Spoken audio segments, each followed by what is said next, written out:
இன்றும் 101வது சங்கீதத்தை ஒரு முறை வாசிக்கிறேன். இரக்கத்தையும் நியாயத்தையும் குறித்து பாடுவேன். கர்த்தாவே, உம்மை கீர்த்தனம் பண்ணுவேன். உத்தமமான வழியிலே விவேகமாய் நடப்பேன். எப்பொழுது என்னிடத்தில் வருவீர்? தாவீது என்ன விரும்புகிறான் கவனிங்க. கர்த்தாவே, நீர் என் வீட்டிற்கு எப்பொழுது அடியெடுத்து வைப்பீர்? என் வீட்டுக்கு எப்பொழுது வருவீர்? மறுபடியும் சொல்லுகிறேன், நண்பு சகோதர சகோதரிகளே, இந்த உலகத்தில் நாம் எந்த இடத்திலும் ஆவிக்குரியவர்களாக நடித்து விட முடியும். ஆலயத்துக்கு வரும்போது அற்புதமான ஆவிக்குரியவர்களாக நடித்து விட முடியும். வேலை செய்கிற இடத்துல ஆவிக்குரியவர்களைப் போல நடித்து விட முடியும். ஊழியம் செய்கிற இடத்திலும் கூட ஆவிக்குரியவர்களைப் போல நடிக்க முடியும். 10 பேர் சேர்ந்து ஜெபிக்கிற ஒரு இடத்துல ஆவிக்குரியவர்களாக நடித்து விட முடியும். ஆனால் வீட்டுக்கு வந்த பிறகு உன்னால் நடிப்பது சாத்தியமே அல்ல. ஒருவேளை வீட்டிலையும் நீ நடிக்க முயற்சி பண்ண மனைவி உன்னை பத்தி சொல்லுவாங்க, போதும் போதும், சும்மா இருங்க, உங்க நடிப்பை இங்க யாரு பாக்குறது, எல்லாம் தெரியும்ல, மானம் மொத்தம் போயிடும், அப்படித்தானே? ஆமாவா இல்லையாங்க? ஸோ வீட்டுக்கு வந்த பிறகு நடிப்பது என்பது முடியவே முடியாது. ஃபார் எக்ஸாம்பிள், பைபிளில் ஒரு மனிதன் இருந்தான். அவனுடைய பெயர் நாகமான். நாகமான் என்ற பெயருக்கு அர்த்தம் என்னவென்றால் பார்ப்பதற்கு அழகான. என்னங்க? பார்ப்பதற்கு அழகான. பார்ப்பதற்கு அழகான மனிதனாம். உண்மைதான். நாகமான் சேனைகளுக்கு அதிபதி. பொதுவா ஒரு சேனைக்கு அதிபதினா கண்டிப்பா திடமா பலமா அப்படிதான் இருக்க முடியும், அப்படித்தானே? சொல்லுங்களேன், இப்படித்தானே இருந்திருப்பான். சேனைகளுக்கு அதிபதியாக இருந்த அந்த நாகமான் தான் எங்கே சென்றாலும் சரி அவனுக்கு கர்த்தர் வெற்றி மேல் வெற்றியை அருளிக்கொண்டே வந்தார். ஆனால் அந்த நாகமானுக்கு இருந்த ஒரு நோய் என்னன்னு தெரியுமாங்க? சத்தமா சொல்லுங்களேன். குஷ்டரோகமா? கர்வம். என்னதுங்க? கர்வம். நாகமானை அசைப்பதற்கு தேவன் என்ன செய்தார்? குஷ்டரோகத்தை அனுமதித்தார். அழிவுக்கு முன்னானது அகந்தை என்று வேதம் சொல்லுகிறது. ஜாக்கிரதை சகோதரியே, சகோதரனே, உன்னுடைய வாழ்க்கையில அகந்தை என்பது எள்ளளவு கூட இருக்கக்கூடாது. உன்னுடைய அழகை பார்த்து அகந்தை வருகிறதா? உன்னுடைய இனத்தை பார்த்து அகந்தை வருகிறதா? அல்லது உன் படிப்பை வைத்து நீ அகந்தையோடு இருக்கிறாயா? உன்னுடைய டேலண்டை வைத்து அகந்தையோடு இருக்கிறாயா? அல்லது அணிந்து கொள்கிற வஸ்திரங்களினாலே, உள்ள வஸ்துக்களினாலே, இருக்கிற வாகனங்களினாலே அகந்தை? என்னுடைய கேள்வி, உன்னுடைய வாழ்க்கையில இப்படிப்பட்ட எதிலாவது நீ அகந்தையோடு இருக்கிறாயா? ஜாக்கிரதை, உனக்கு நல்லது அல்லவே அல்ல. பைபிள் சொல்லுகிறது, மேன்மை பாராட்டுகிறவன் கர்த்தரை குறித்தே மேன்மை பாராட்ட வேண்டும். தேவனை குறித்து நீ மேன்மை பாராட்ட வேண்டும். அந்த தேவனே இரட்சகராகிய இயேசு, அதை குறித்து நீ மேன்மை பாராட்ட வேண்டும். பிரபஞ்சத்தை சிருஷ்டித்த தேவன் யார் என்பது எனக்கு தெரியும், அதிலே நீ மேன்மை பாராட்டலாம். அவர்தான் என்னுடைய தந்தை. அதன் அடிப்படையில் அவரை குறித்து நீ மேன்மை பாராட்ட வேண்டும். நாகமானை குறித்து வெளியில யாருக்குமே தெரியாதுங்க என்னது உண்மையான அவனுடைய பிரச்சனை என்ன என்பது. ஏனென்றால் நேர்த்தியாக தலைக்கவசம் எல்லாம் அணிந்து கொண்டு, அதே போல சேனாதிபதிக்குரிய ஆடைகளெல்லாம் அணிந்து கொண்டு வெளியில் எல்லாமே கூட அந்த கவசங்களோடு வெளியே போகும்போது யாரு பார்த்தாலும் என்னை பார்த்து வியந்து போவார்கள். அவள் எல்லோருடைய பார்வைக்கும் நாகமானி யாருங்க? சேனாதிபதி. ஆனா வீட்டுக்குள்ள வந்துட்டா அந்த ஹெல்மெட்டை எடுத்துட்டு, அந்த கவசங்களை எல்லாத்தையும் எடுத்துட்டு இருக்கையிலே அமர்ந்து துக்கப்பட்டு கொண்டிருப்பான். காரணம் என்ன? குஷ்டரோகம். அந்நாட்களிலே குஷ்டரோகி யாருமே கூட பிற மனிதருக்கு மத்தியில் வாழ்வது கூடவே கூடாது. குஷ்டரோகி என்று தெரிய வந்துவிட்டால் அவனை ஊரை விட்டு வெளியே தள்ளி புறம்பாக்கி விடுவார்கள். சமுதாயத்தில் வாழ்வது கூடாது. மனைவியோடோ பிள்ளைகளோடோ உறவுக்காரர்களோடோ சேர்ந்து அப்படிப்பட்டவர்கள் வாழ முடியாது. எனவே யாருக்காவது குஷ்டரோகம் வந்துவிட்டால் அவர்களை ஊரை விட்டு புறந்தள்ளி வைத்து விடுவார்கள். ஊருக்கு வெளியே குகை போன்ற இடங்களில் தான் வசிப்பார்கள். அந்த பக்கமா யாராவது வந்து அவர்கள் சத்தமாக சொல்ல வேண்டும், நான் குஷ்டரோகி, இங்கே ஒரு குஷ்டரோகி இருக்கிறேன் என்று சத்தமிடும்போது வருகிறவர்கள் அந்த எல்லைக்குள் கூட வர மாட்டார்கள். அப்படிப்பட்ட அந்த நாட்களிலே குஷ்டரோகம் ஒரு தீண்டத்தகாத வியாதியைப் போல இருந்தது. அன்பு சகோதர சகோதரிகளே, கவனிங்க. நாகமான் வெளிப்பார்வைக்கு மிகவும் பராக்கிரமசாலியான ஒரு சேனாதிபதி. எல்லோரும் அதைத்தான் நினைத்தார்கள். ராஜாவும் கூட அதைத்தான் நினைத்தான். மந்திரிகளும் அப்படியே நினைத்தார்கள். சேனைகளும் அதையேதான் நினைத்தன. சகல ஜனங்களும் கூட அப்படித்தான் நினைத்தார்கள். ஆனால் அவனோ வீட்டுக்கு வந்த பிறகு ஒரே ஒரு நபருக்கு மட்டும் தெரியும், நாகமான் ஒரு குஷ்டரோகின். அது யாருங்க அந்த நபர்? அவன் மனைவி. அதாவது இந்த நாகமான் வெளியே எவ்வளவு அற்புதமானவனாக நடிக்கலாமே ஒழிய, வீட்டுக்கு வந்ததுக்கு அப்புறம் மனைவி முன்னால நடிக்கிறது மட்டும் நடக்காது. அதைத்தான் சொல்ல வருகிறேன்.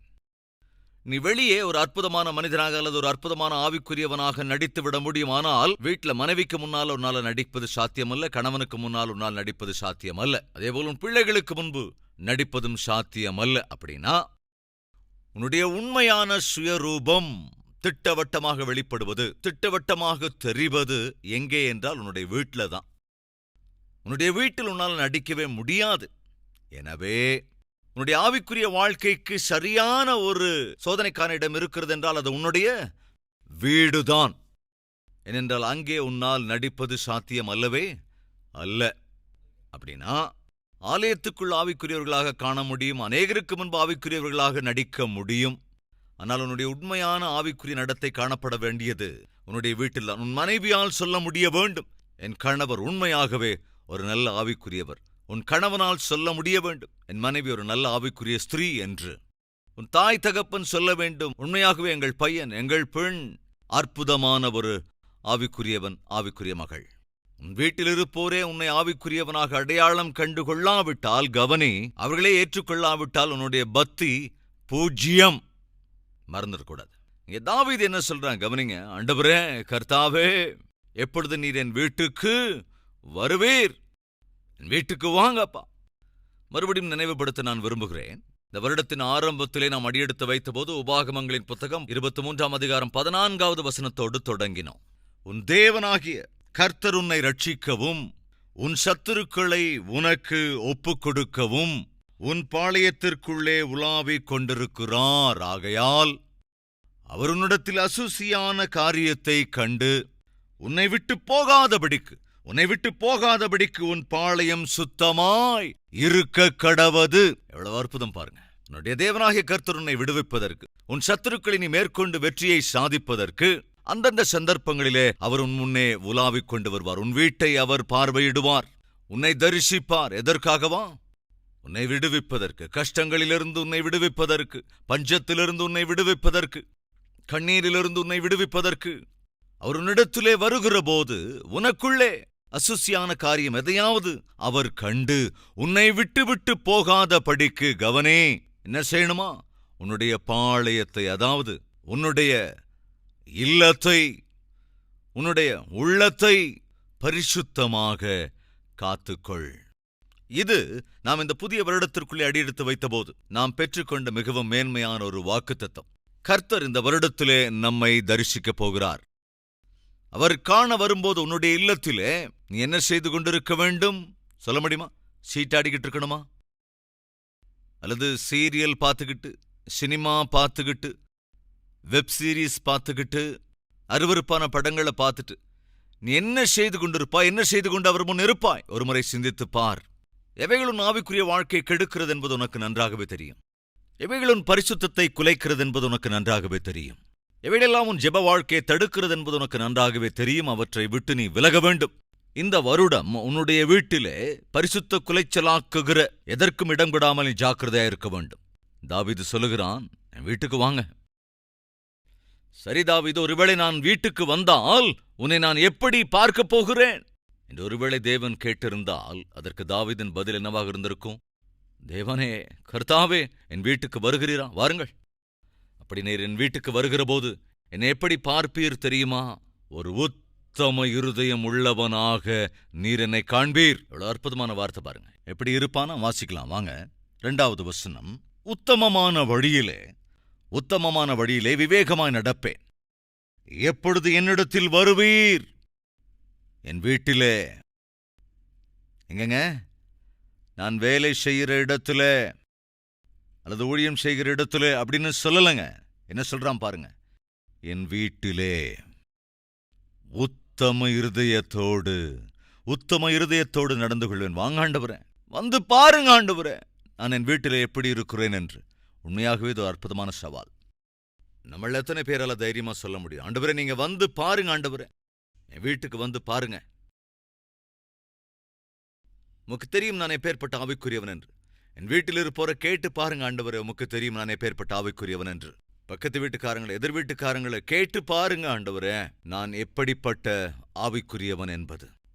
ஒருவேளை நம்மள யாராவது இன்னைக்கு தைரியமாக இப்படி சொல்ல முடியுமா? ஆண்டவரே, என் வீட்டுக்கு வாங்க, வந்து பாருங்க, நான் உமது பார்வையிலே உத்தம இருதயம் உள்ளவனாக காணப்படுவேன். இருக்கிறீங்களா நம்ம மத்தியில் யாராவது உண்மையும் உத்தமமான இருதயம் உள்ளவர்கள்? வேதம் சொல்லுகிறது, தம்மை பற்றிய உத்தம இருதயத்தோடு இருக்கிறவர்களுக்கு தம்முடைய வல்லமையை விளங்க பண்ணும்படி கர்த்தருடைய கண்கள் என்ன செய்து பூமி எங்கும் உலாவிக் கொண்டிருக்கிறது. தேவனாகிய கர்த்தர் உலாவுகின்றாராம். யாரை பலப்படுத்துவதற்கு?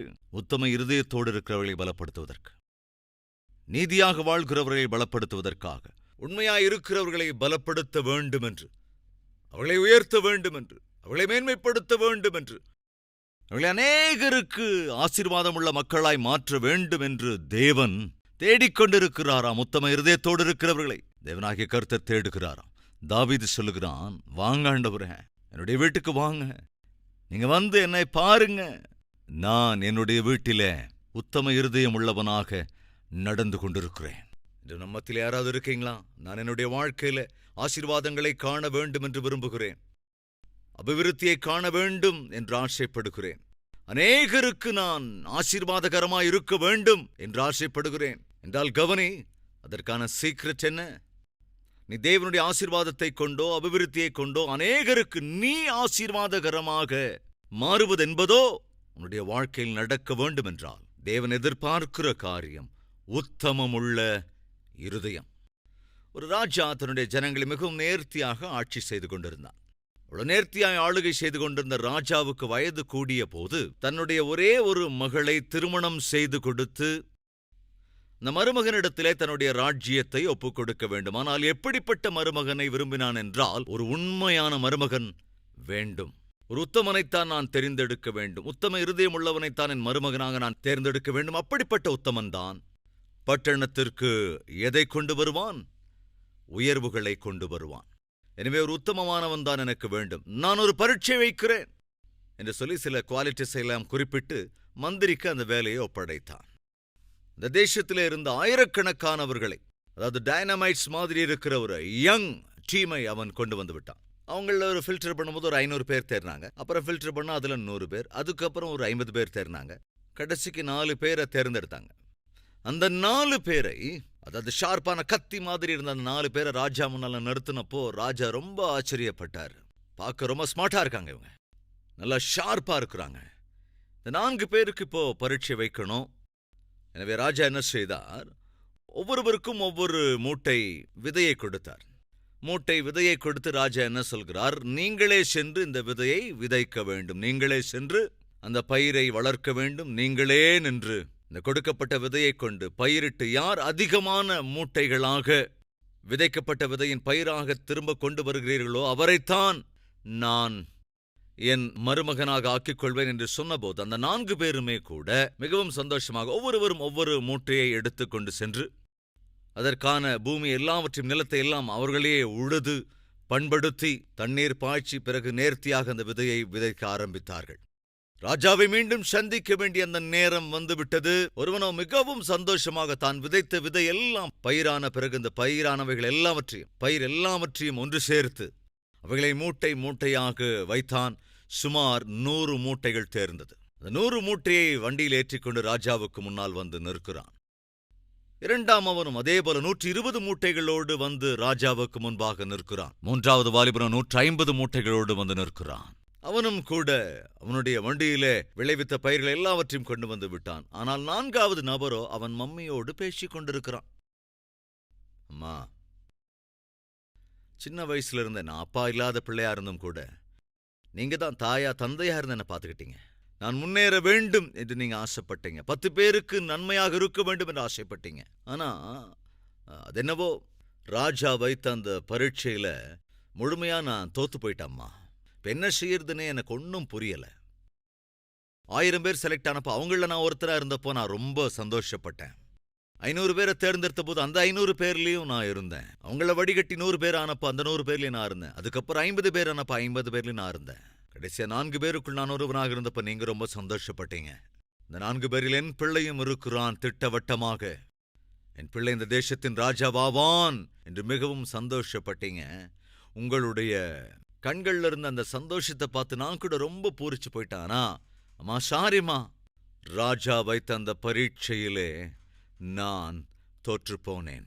என்னாச்சு மகனே? ராஜா கொடுத்த விதைகளை எல்லாம் நான் கொண்டு போனேன். நிலத்தையெல்லாம் நான் உழுது பண்படுத்தி அந்த விதைகளை விதைத்தேன். ராப்பகலாக என்னால் முடிந்த எல்லாவற்றையும் செய்தேன். ஆனால் கடைசியில பார்த்தா விதைத்த ஒரு விதை கூட முளைக்கவே இல்லம்மா. நான் கேள்விப்பட்ட செய்தி என்னவென்றால், அந்த 3 பேருமே கூட, ஒருவனோ 100 மூட்டைகள், இன்னொருவன் 120 மூட்டை, இன்னொருவன் 140 மூட்டை என்று விளைவித்திருக்கிறார்கள். என்னாச்சோ எனக்கு தெரியல. ஆனால் ராஜா வைத்த பரீட்சையில நான் தோற்று போய்விட்டேன். ராஜாவை எதிர்கொள்வதற்கு, ராஜாவின் முன் போய் நிற்பதற்கு எனக்கு ரொம்ப பயமாக இருக்கிறது. என் முகத்தை காண்பிக்க நான் விரும்பவில்லை. எனவே நான் இந்த போட்டியிலிருந்து விலகும்படியாகிவிட்டது என்று துக்கத்தோடு கூட தன் தாயிடத்தில் சொன்னான். அப்பொழுது அவன் தாய் என்ன சொன்னார்கள்? மகனே, நீ செய்ய வேண்டிய எல்லாவற்றையும் செய்து விட்டாய். உண்மையாகவே நீ சென்று உன் நிலத்தை உழுதாய், விதைகளை விதைத்தாய், வஞ்சனையின்றி உழைத்தாய், ராப்பகலாய் உழைத்தும் பயிர் விளையவில்லை. நீ செய்ய முடிந்தது எல்லாவற்றையும் செய்து விட்டாய். நீ சென்று ராஜாவிடத்தில் இதை சொல். அம்மா, ராஜாவுக்கு தேவை நான் கஷ்டப்பட்டனா இல்லையாங்கிறது இல்லம்மா. ராஜாவுக்கு தேவை நான் பயிரை விளைவித்தேனா இல்லையா என்பதுதான். எல்லோரையும் காட்டிலும் அதிகமாக பயிரை விளைவிக்கிறவன் தான் இந்த ராஜ்யத்தை ஆள்வதற்கு தகுதியானவன் என்ற இலக்கை கொடுத்தார். நான் எப்படி ஒன்றுமில்லாமல் அவர் முன் போய் நிற்க முடியும்? நீ போப்பா, நடந்ததை சொல், அது போதும். தன் தாயின் வார்த்தைக்கு கீழ்ப்பிடிந்த அந்த வாலிபன் போனான். பயத்தோடே கூடத்தான் ராஜ அரமனைக்குள் அவன் நுழைந்தான். அவர்கள் கொண்டு வந்து இறக்கி வைத்திருக்கிற மூட்டைகள் எல்லாவற்றையும் கண்டு திகைத்து போனான், ஆச்சரியப்பட்டான், வெட்கத்தோடே கூட தலை குனிந்து நின்றான். அவர்கள் 3 பேரும் தைரியமாய் வந்து ராஜா, நீர் கொடுத்த விதைகளை கொண்டு 100 மூட்டை விளைவித்திருக்கிறேன். இன்னொருவன் வந்து, அவன் 100 மூட்டை என்கிறான், நான் 120 மூட்டை விளைவித்திருக்கிறேன் என்றான். இன்னொருவன் வந்து, அவர்கள் இருவரும் 100, 120 மூட்டை தான், நானோ 150 மூட்டைகளை விளைவித்திருக்கிறேன்.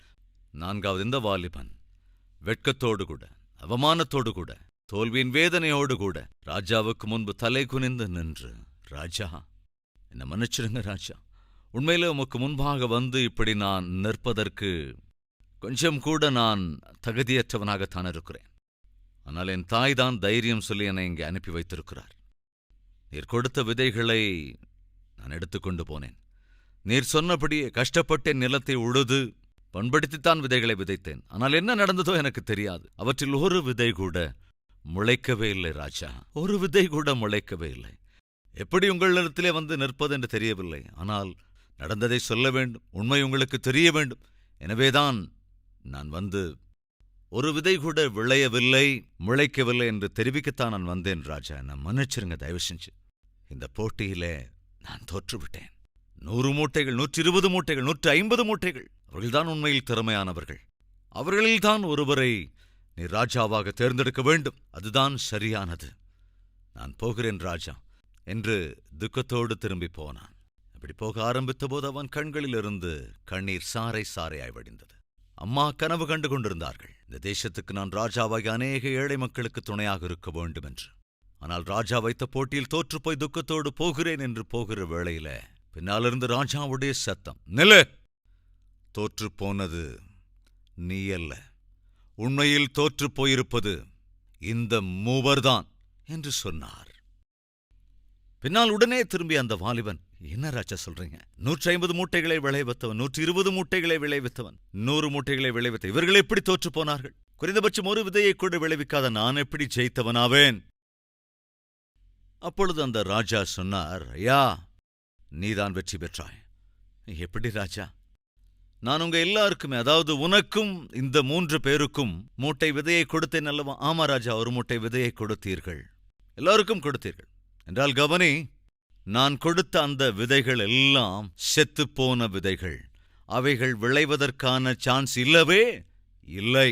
அப்படின்னா இவங்களுக்கு 150, 120, 100 மூட்டை அதெல்லாம் சும்மாப்பா. அவர்கள் எல்லோரும் ஏமாற்றுக்காரர்கள். உண்மையில் ஒருவருக்கும் அந்த விதை முளைக்கவில்லை. இவர்கள் என்ன செய்தார்கள்?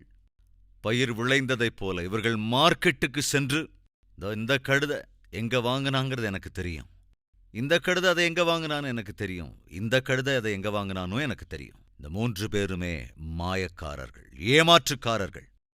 நான் ஆக்சுவலாக வைத்த அந்த பரீட்சை பயிர்களை விளைவிப்பதற்காக அல்லவே அல்ல. உண்மையில் நான் வைத்த பரீட்சை என்பது உங்கள் 4வரில் யார் உண்மையானவன் என்பதை அறிந்து கொள்ளத்தான் இந்த பரீட்சையே வைத்தேன். இந்த 4 பேரில் உண்மையுள்ளவன் ஒருவன் மட்டும்தான். அன்பு சகோதர சகோதரிகளே, இந்த உலகம் வைக்கிற பரீட்சை வேறு, தேவன் வைக்கிற பரீட்சைகள் வேறு. இந்த உலகத்திலே அழகு போட்டியெல்லாம் நடக்குதில்ல. இந்த உலகத்தில் பணக்காரர்களுக்கான போட்டி இருக்கு. அதே போல இன்னும் அநேக ஆடல் பாடல்களுக்கான போட்டிகள் இருக்கிறது. ஆனால் எங்காவது இருக்கிறதா உண்மையானவர்களுக்கான போட்டி என்பது? யாராவது உண்மையானவர்களுக்கான உத்தமமானவர்களுக்கான போட்டியை வைக்கிறார்களா இந்த உலகத்தில்? இல்லை. ஏனென்றால் நீதிமான் இல்லை, ஒருவன் கூட இல்லை. அப்படி இருக்கும்போது அந்த போட்டியை யாரால வைக்க முடியும்? அந்த போட்டியை நடத்தக்கூடிய யாராவது இருக்கிறார்களா என்றால் இருக்கிறார். அவர்தான் ஒரே ஒருவரான தேவன். அந்த தேவன்தான் இந்த உலகத்திலே உத்தம இருதயம் உள்ளவர்கள் யாராவது இருக்கிறார்களா என்று அந்தந்த சந்தர்ப்பங்களிலே அவர் போட்டியை வைத்து பார்க்கிறார். அந்த போட்டியில் யாராவது ஜெயிப்பார்கள் என்றால் அவர்களை பலப்படுத்த வேண்டும் என்று, அவர்களை கனப்படுத்த வேண்டும் என்று, அவர்களை முன்னேற வைக்க வேண்டும் என்று தேவனுடைய பார்வை இந்த பூமி எங்கும் உலாவுகிறதாயிருக்கிறது. அன்பு சகோதர சகோதரிகளின் கேள்வி, முன்னேறணும்னு ஆசைப்படுறியா? அபிவிருத்தியை காண வேண்டும் என்று விரும்புகிறாயா? உன் வாழ்க்கை 10 பேருக்கு முன்மாதிரியாக ஆசீர்வாதகரமாக இருக்க வேண்டும் என்று விரும்புகிறாயா என்றால் வேதம் தெளிவாகச் சொல்கிறது, நீதியின் மேல் பசி தாகத்தோடு இருக்கிறவன் பாக்கியவான். அவன் தேவனுடைய குமாரன், அவன் தேவனை காண்பான். இந்த உலகத்திலே எத்தனையோ பேர் அழகாக தங்களை காட்டிக்கொள்வதற்கு அநேக முயற்சிகளை செய்கிறார்கள். ஆஸ்தி அந்தஸ்தை பெருக்கிக் கொள்வதற்கு எத்தனையோ முயற்சிகளை மேற்கொள்கிறார்கள். பேர் புகழை சம்பாதிப்பதற்கு எவ்வளவோ முயன்று கொண்டிருக்கிறார்கள். நம்பர் 1 போஸ்ட் ஆர் பொசிஷனை சென்றடைவதற்கு அநேக முயற்சிகளை மேற்கொள்கிறார்கள். ஆனால் யாராவது இருக்கிறீர்களா நீதியாக உத்தமமாக வாழ்வதற்கென்று போட்டி போடுகிறவர்கள்? தேவன் அப்படிப்பட்டவர்களைத்தான் அடையாளம் கண்டுகொள்கிறார், அப்படிப்பட்டவர்களைத்தான் அவர் கவனிக்கிறார். இன்று ஒரு தீர்மானம் எடுத்துக்கொள்ளலாம். அது என்னவென்றால், ஆண்டவரே, நீர் பார்க்கிற கவனிக்கிற ஒவ்வொரு முறையும் நான் உத்தமமாய் வாழ்கின்ற கிருபை அருளிச்சேங்கப்பா. என் கிராமத்தை நீர் பார்க்கிற போது என் கிராமவாசிகள் எல்லோருக்குள்ளும் நான் உத்தமமானவனாய் காணப்பட வேண்டும். என்னுடைய அபார்ட்மெண்ட்டை பார்க்கிற போது நான் இருக்கிற அபார்ட்மெண்ட்ல நான் ஒரு உண்மை உள்ளவளாக காணப்பட வேண்டும். என் பந்துக்களெல்லாம் நீர் பரிசீலிக்கிற போது என் பந்துக்கள் எல்லோரிலும் நான் உண்மையான நபராய் காணப்பட வேண்டும். என்னுடைய பணித்தளத்திலே என்னோடு கூட பணி செய்கிற என் சக பணியாளர்கள் எல்லோரையும் நீர் பார்க்கிற போது அவள் எல்லோரிலும் நான் ஒரு நீதியுள்ள நபராக காணப்பட வேண்டும். எங்கே நான் ஊழியம் செய்து கொண்டிருக்கிறேனோ, எந்த சபையில் நான் ஊழியம் செய்து கொண்டிருக்கிறேனோ, எந்த நிறுவனத்தில் பணிபுரிகிறேனோ, அப்படி அங்கே ஊழியம் செய்கிற எல்லோருக்கும் மத்தியிலும் உம்முடைய பார்வைக்கு நான் உண்மையுள்ள நபராய் காணப்பட வேண்டும். அப்படி காணப்படுகிற கிருபை எனக்கு அருளுங்க ஆண்டவரே. என்றால் தம்மை பற்றி உத்தம இருதயத்தோடு இருக்கிறவர்களுக்கு தேவன் தம்முடைய வல்லமையை விளங்க பண்ணும்படி தேடுகிறார். அவருடைய கண்கள் உலாவுகிறது.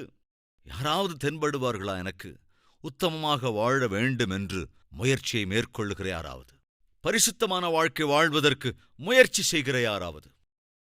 நீதியின் மேல் பசி தாகத்தோடு இருக்கிற யாராவது எனக்கு தென்படுவார்களா? அவர்களை பலப்படுத்த வேண்டும் என்று தேவன் தேடுகிற போது ஒருவேளை நீயோ அல்லது நானோ அவருடைய பார்வைக்கு தென்பட்டால் எவ்வளவு நலமாயிருக்கும். நான் முயற்சி செய்யலாமா? அப்படிப்பட்ட ஆவிக்குரிய நடத்தையோடு கூட வாழலாமா? தாவீது சொல்லுகிறான், என் வீட்டுக்கு வாங்க ஆண்டவரே. தாவீது, நான் உன் வீட்டுக்கு வருகிறேன். அப்பொழுது நீ எப்படி காணப்படுவாய்? என் மனைவியை அடிக்கிறவனாக நான் காணப்படுவேன். இப்படியாங்க, மனைவியை திட்டுகிறவனாய் காணப்படுவேன். என் மனைவியை துன்புறுத்துகிறவனாய் காணப்படுவேன். அவளை திட்டுகிறவனாய் காணப்படுவேன். ஏமாற்றுகிறவனாய் காணப்படுவேன். குடிகாரனாய் காணப்படுவேன். எப்படி காணப்பட போகிறாய்? தேவன் உன் வீட்டிலே வந்து உன்னை கவனித்தால், அம்மா சகோதரியே, நீ எப்படி காணப்பட போகிறாய்? என் கணவன் மீது அதிகாரம் செலுத்துகிறவளாய் காணப்படுவேன். வீட்டை 2ஆக்குகிற நிலையிலே காணப்படுவேன். பிடிவாதக்காரியாய் காணப்படுவேன். வீட்டை 2ஆக்குகிற ஒரு நிலைமையிலே காணப்படுவேன். கத்தி சண்டையிடுகிற பெண்ணாய் காணப்படுவேன். எப்படி காணப்பட போகிறாய்? எந்த நொடியிலே, எந்த நிமிடத்திலே, எந்த நாளிலே தேவன் உன்னுடைய வீட்டுக்குள் என்னுடைய வீட்டுக்குள் வருவாரோ நமக்கு தெரியாது. ஆனால் அவர் வாக்கு பண்ணியிருக்கிறார். அந்தந்த சந்தர்ப்பங்களிலே நான் உன்னுடைய பாளையத்திற்குள்ளே என்னவாம் உலாவிக்கொண்டு இருக்கிறபடியினால், கவனிங்க, அவர் உன்னை பார்க்க வரும்போது உனக்குள்ளே அசுசியான எதையாவது அவர் கண்டு உன்னை விட்டு விட்டு போய்விடுவாரோ என்னவோ. அவர் உன்னை விட்டு விட்டு போகாமல் இருக்கும்படியாக நீ உன் பாளையத்தை, உன்னுடைய இல்லத்தை, உன்னுடைய உள்ளத்தை பரிசுத்தமாக காப்பாற்றிக்கொள். இந்த நம்மத்திலே யாராவது இருக்கிறீங்களா? ஆண்டவரே, நீர் என் வீட்டுக்கு எப்பொழுது வந்தாலும் சரி, அப்பொழுது நான் என் வீட்டை பரிசுத்தத்தோடும் அமைதலோடும் காப்பாற்றிக் கொள்ளுகிற ஒரு இல்லத்தரசியாக அல்லது ஒரு கணவனாக அல்லது ஒரு தாயாக தந்தையாக நான் இருப்பேன் ஆண்டவரே. என் வீட்டை நீர் எப்பொழுது தரிசித்தாலும் சரி, உமக்கு அங்கீகாரமாக நான் இருப்பேன் ஆண்டவரே. அப்படிப்பட்ட வாழ்க்கை எனக்கு அருளுங்க ஆண்டவரே என்று ஜெபிக்க விரும்புவோர் இருந்தால் வாருங்கள், ஜெபத்திலே ஒரு மனப்படலாம். இருக்கிற இடங்களிலிருந்து தேவனை நோக்கி பார்க்கலாம்.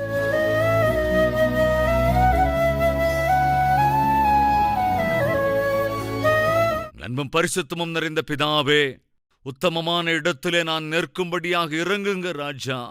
என்னுடைய உண்மையான ஆவிக்குரிய நடத்தை என்பது வீட்டுக்கு வெளியில் அல்ல, வீட்டிற்குள்ளே, என்னுடைய வீட்டிலே என் ஆவிக்குரிய நடத்தை சரியாயிருக்க வேண்டும். கணவனுக்கு முன், மனைவிக்கு முன், பிள்ளைகளுக்கு முன், தாய் தகப்பனுக்கு முன் நாங்கள் உத்தமமான ஆவிக்குரியவர்களாய் காணப்பட வேண்டும். அப்படிப்பட்ட ஆவிக்குரிய வாழ்க்கையை அருளுங்க ராஜா. உத்தமமானவர்களுக்கு வல்லமை விளங்க பண்ணுகிற தேவன் நீர். உத்தம இருதயம் உள்ளவர்களை உயர்த்துகிற தேவன் நீர். உத்தமமானவர்களை மேன்மைப்படுத்துகிற ஆண்டவர் நீர். இந்த வேளையிலும் கூட யார் யாரெல்லாம் ஆண்டவரே நான் உம்முடைய பார்வைக்கு உத்தம இருதயத்தோடு காணப்பட வேண்டும் என்று ஆசைப்படுகிறேன், அந்த கிருபை எனக்கு அருளி செய்யுங்க என்று விண்ணப்பம் பண்ணுகிற ஒவ்வொருவருடைய ஜெபத்தையும் ஆண்டவரே உம்முடைய உத்தமத்தினாலே, உம்முடைய நீதியினாலே, உம்முடைய பரிசுத்தத்தினாலே ஆண்டவரே நீர் நிரப்ப வேண்டும் என்று கெஞ்சுகிறேன் ஐயா. நீர் எங்களை பார்க்கிற ஒவ்வொரு முறையும் இவன் என் குமாரன், இவனில் நான் பிரியமாயிருக்கிறேன், இவளின் குமாரத்தை, இவள நான் சந்தோஷப்படுகிறேன் என்று ஆண்டவரே நீர் எங்களை பார்த்து சொல்லக்கூடிய வாழ்க்கை அருள வேண்டும் என்றும், உமக்கு அங்கீகாரமாக உம்மை மகிமைப்படுத்தக்கூடிய, சுற்றியிருக்கிறவளுக்கு மாதிரிகரமாய் நிற்கக்கூடிய வகையில மாற்ற வேண்டும் என்றும், எங்கள் வாழ்க்கையை ஆண்டவரை தரிசித்து நீர் உயர்த்த வேண்டும் என்றும் இயேசு கிறிஸ்துவின் நாமத்தில் வேண்டிக் கொள்கிறோம் பிதாவே. ஆமென்.